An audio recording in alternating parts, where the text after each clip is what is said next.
سونے کے بعد، میت کو نہلانے یا اٹھانے کے بعد، اور جماعت سے پہلے، اور جب غصہ آ جائے اس وقت میں، اور زبانی قرآن پاک پڑھنے کے لیے، اور حدیث و علم دین پڑھانے، اور اس کے علاوہ جمعہ و عیدین کے خطبوں کے لیے، اور اس کے علاوہ اس وقت بھی وضو مستحب ہے جب کوئی جھوٹ بولتا اٹھا ہو، گالی دے رہا ہو، فحش گوئی کرتے کرتے اٹھا ہو، یا کسی کی غیبت کی ہو، یا پھر کسی کافر سے بدن چھوا ہو، یا پھر کسی کے ساتھ مس ہوا ہو، بغل کھجانے کے بعد کہ جب بغل میں آپ کے بدبو ہو، غیبت کرنے کے بعد، کہکا لگانے کے بعد، لاغو اشیاء کے استعمال کے بعد، اور اونٹ کا گوشت کھانے کے بعد، یا کسی عورت کے بدن سے اپنا بدن بے حائل مس ہو جانے سے انسان کو وضو کرنا مستحب ہے کہ ان سب صورتوں میں وضو کر لے، یہ مستحب عمل ہے۔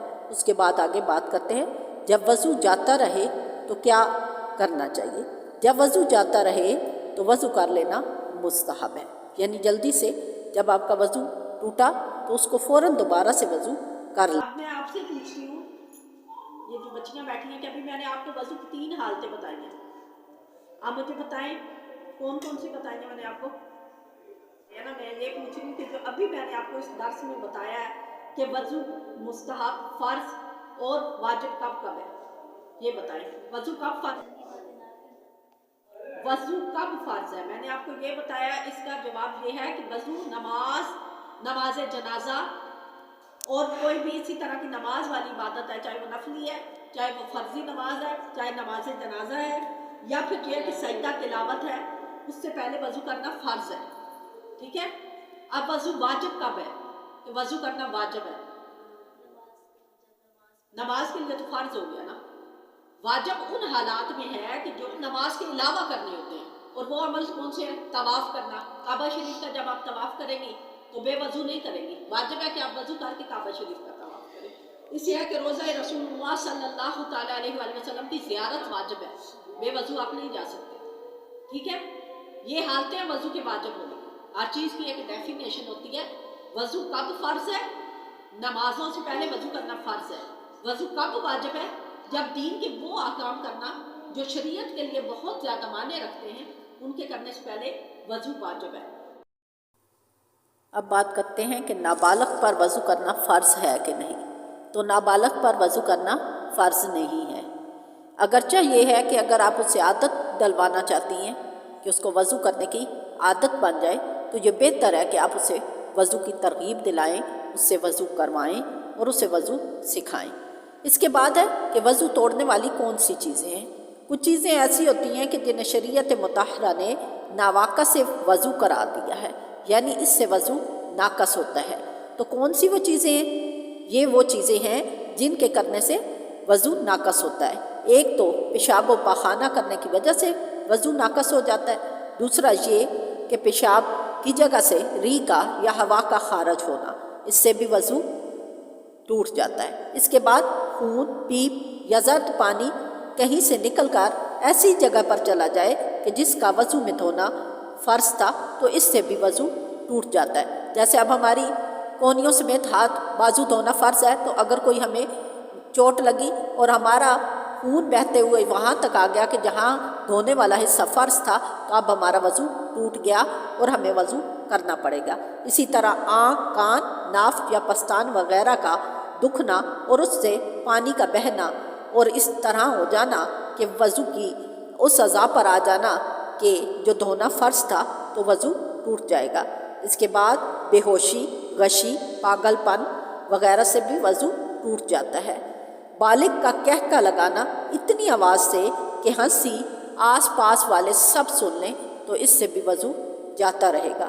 سو جانے سے بھی وضو جاتا رہتا ہے، مثلا لیٹے لیٹے آنکھ لگ گئی اور آنکھ اتنی گہری لگی کہ آپ بیٹھے ہوئے سو گئے اور کسی نے آپ کو ہلا کے اٹھایا، تب آپ کو معلوم ہوا کہ میں سویا ہوا تھا، تو اس سے بھی وضو ٹوٹ جائے گا۔ اس کے بعد منہ سے خون کا نکلنا، ہاں اگر خون غالب نہیں تو پھر وضو نہیں جائے گا۔ اب یہ صورتیں دیکھ لیں کہ وضو کن صورتوں میں نہیں ٹوٹتا۔ جن صورتوں میں وضو نہیں ٹوٹتا اس میں یہ کہ خون یا پیپ یا زرد پانی ابھرا لیکن بہا نہیں، جیسے کہ سوئی کی نوک یا چاقو کا کنارہ لگ جاتا ہے اور خون ابھرتا نہیں۔ اسی طرح اپنی یا کسی اور کی شرمگاہ پر ہاتھ لگایا تو صرف ہاتھ لگانے سے وضو نہیں ٹوٹے گا۔ حلال کیا یا مسواک سے دانت مانجے تو اس سے بھی وضو نہیں ٹوٹے گا۔ اس کے ساتھ ساتھ ناک صاف کی، اس سے جمع ہوا خون باہر نکالا تو اس سے بھی وضو نہیں ٹوٹے گا۔ جوں، کھٹمل، مچھر یا پسو نے کاٹا یا خون چوسا تو اس سے بھی وضو نہیں ٹوٹے گا۔ بیٹھے بیٹھے جھونکا آ گیا اور اونگ آ گئی مگر نیند نہیں آئی تو اس سے بھی وضو نہیں ٹوٹے گا۔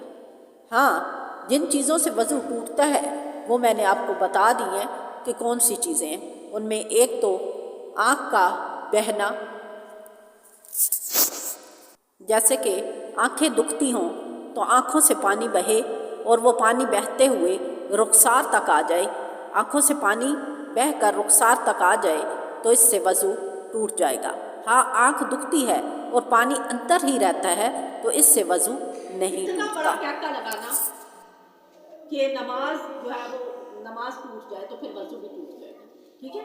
کیونکہ وضو ٹوٹنا ہی نماز کا ٹوٹنا ہے۔ اگر آپ اونچی آواز میں کہکا لگاتے ہیں اور اتنا کہکا لگاتے ہیں کہ آپ کے پاس بیٹھا ہوا بڑی آسانی سے آپ کے کہکے کو سن سکتا ہے تو آپ کا وضو بھی ٹوٹ گیا اور آپ کو۔ اب یہ کہ کتنا خون نکلنے سے وضو نہیں ٹوٹتا، تو وہ یہ ہیں جیسا کہ مجھے یا آپ کو یہاں پہ چہرے پہ یا ہاتھ پہ یا انگلی پہ کہیں چوٹ لگتی ہے، ہماری اوپر کی کھال نکل جاتی ہے لیکن قطرہ نہیں گرتا۔ کھال نکلتی ہے، خون جو ہے وہ ریڈ نظر آتا ہے مگر اس کا قطرہ نہیں گرتا، تو پھر ایسی صورت میں وضو نہیں ٹوٹے گا، ٹھیک ہے؟ نکل کے بہنا چاہیے۔ تو آج کی اس ویڈیو میں ہم نے وضو کی مکروہات اور وضو کے مسائل کے بارے میں جو بھی پڑھا، امید کرتی ہوں کہ آپ تمام بہنوں کی سمجھ میں آیا ہوگا، اور اگر نہ بھی سمجھ میں آئے تو آپ دوبارہ مجھ سے رابطہ کر کے یہ مسائل پوچھ سکتی ہیں۔ اللہ تبارک و تعالیٰ سے میں یہ دعا کرتی ہوں کہ اللہ تبارک و تعالیٰ ہمیں صحیح معنوں میں علم دین حاصل کرنے، قرآن پاک پڑھنے، سمجھنے اور عمل کرنے کی توفیق عطا فرمائے۔ صلی اللہ تعالیٰ علی محمد صلی اللہ علیہ وآلہ وسلم۔